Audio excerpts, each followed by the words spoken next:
తెలంగాణ రాష్ట్రంలో 30 లక్షల మంది నిరుద్యోగులు ఉన్నారు. ఈ రోజు కానీ ఆ రోజు కానీ 30 లక్షల నిరుద్యోగులకు ఈరోజు సీఎం రేవంత్ రెడ్డి గారు సంవత్సరానికి 2 లక్షల ఉద్యోగాలు ఇస్తామని చెప్పాడు. కానీ 2 లక్షలు కాదు కదా, ఒక్క నోటిఫికేషన్ ఇట్లా ఇంతవరకు రిలీజ్ చేయలేదు. ఓన్లీ గత గవర్నమెంట్ ఇచ్చిన నోటిఫికేషన్ మాత్రం ఫిల్అప్ చేసింది. నేను 70,000 నోటిఫికేషన్ 70,000 జాబులు ఇచ్చినా నేను తల నరుకుంటా అంటాడు. నువ్వు కొత్త నోటిఫికేషన్ ఇస్తే తల నరుకో, కొత్త నోటిఫికేషన్ ఇచ్చినట్లయితే నువ్వు తల నరుకో. 70,000 కాదు, కొత్త నోటిఫికేషన్ ఇచ్చి అప్పుడు నేను ఇచ్చిన 70,000 కాదు 1,00,000 ఉద్యోగాలు ఇచ్చిన తల నరుకో, అప్పుడు మేము చూస్తాం. కానీ ఈరోజు నిరుద్యోగులారా, తెలంగాణ రాష్ట్రంలో ప్రతి నిరుద్యోగి ఈ సమస్య అందరిది. ఎందుకంటే మా ఒక్కరిది కాదు, ఇక్కడ ఉన్న 100 మంది సమస్య కాదు ఇది. ఒకరు పిలుస్తుంటే అందరు లైబ్రరీ నుంచి బయటకు వెళ్ళిపోతారు. అరే భయ్ మీకోసం ఎవరు కొట్లాడాలి?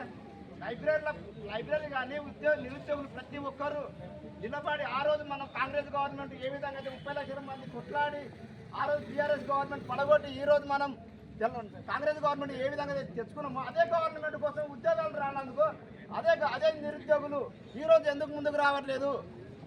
ప్రతి ఒక్కరు కదిలితేనే మనకు ఈ రోజు 2 లక్షల ఉద్యోగాలు ఇస్తాం. లేకపోతే 2 లక్షలు కాదు కదా, ఒక్క నోటిఫికేషన్ ఇట్లా ఇంకా 3 ఇయర్స్ టైం ఉంది, ఒక్క నోటిఫికేషన్ ఇట్లా ఇయ్యాడు.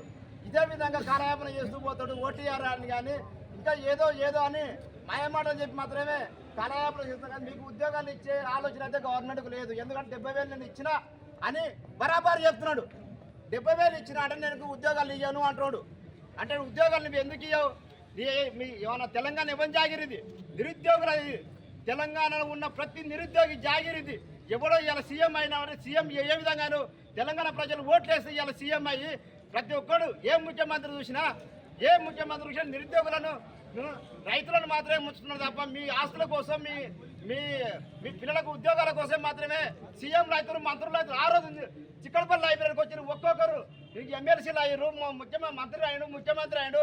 ఆ రోజు సిగ్గులేదు అయ్యారు. ఆ రోజు లైబ్రరీకి వచ్చి నేను ఉద్యోగాలు ఇవ్వడానికి మేము హామీ ఇస్తున్నాను వచ్చి ఈ రోజు ఎందుకు దమ్ము లేదు? మీకు దమ్ము లేదు లైబ్రరీ రానికి? ఇలా ఆకునూరు మరలు ఎక్కడ పోయినా ఆ రోజు లైబ్రరీకి వచ్చి కూర్చున్నావు. కోదండరామ్ సార్ ఎక్కడ పోయినావు? ఎన్నిసార్లు మేము మీటింగ్ పెడితే ఆ రోజు నువ్వు వచ్చి ఉద్యోగాలు వేయట్లేదు బీఆర్ఎస్ గవర్నమెంట్, మనం సపోర్ట్ చేయాలి, మన ఉద్యోగాలు రావాలని ఆ రోజు రాలేదా?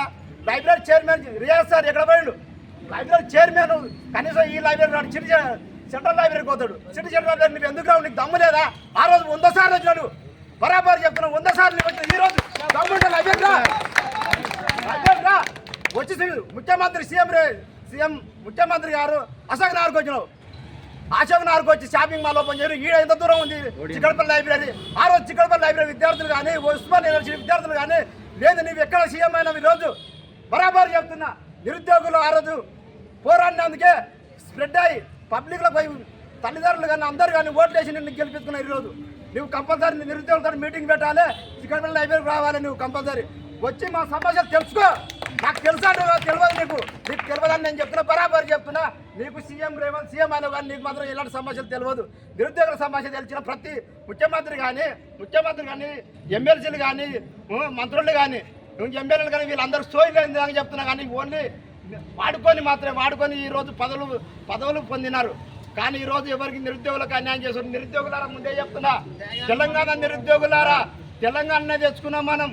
నీళ్ళు పెద్ద సమస్య కాదు. కానీ మనం తిరగబడితే ఎలాంటి గవర్నమెంట్ అయినా మొన్న కర్ణాటకలో ధర్నా చేసిరు. ఏ విధంగా చేసిరు? గవర్నమెంట్ను ఉత్తవడగొట్టిరు. అదేవిధంగా మన తెలంగాణ వస్తుంది, మనకు ఉద్యోగాలు వస్తాయి.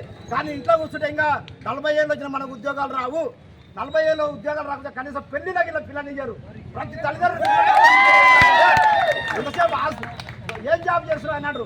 గ్రూప్ 1 ఇంటర్వ్యూ కన్నా ఎక్కువ ఉంది. పెళ్లి సంబంధాలకు పోతే అందరికి తెలిసిన విషయమే.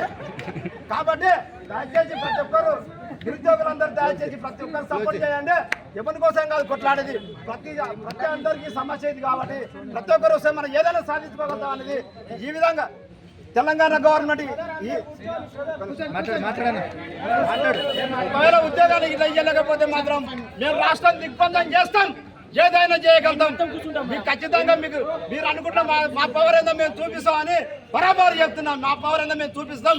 మీరు ఉద్యోగాలు కంపల్సరీ జాబ్కి వెళ్ళండి, జాబ్కి వెళ్ళండి మభ్య పెడుతుర్రు. అసలు మభ్యపెట్టడం కాదు, ఉద్యోగాలు ఇవ్వకపోతే మా పవర్ ఏందో మేము చూపిస్తాం, త్వరలో కార్యాచరణ ప్రకటిస్తాం. ఎవ్వడికి వచ్చినా కూడా ఒక్కరి తరమైన చేసి తీరుతాం. రాష్ట్రాన్ని ఖచ్చితంగా దిగోస్తాడు చేస్తాం. దాన్ని సవాల్ చేస్తున్నా.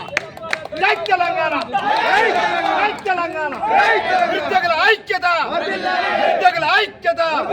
ఇదే మీ రాజ్యం, ఇదే మీ రాజ్యం, ఇదే మీ రాజ్యం, ఇదే మీ రాజ్యం.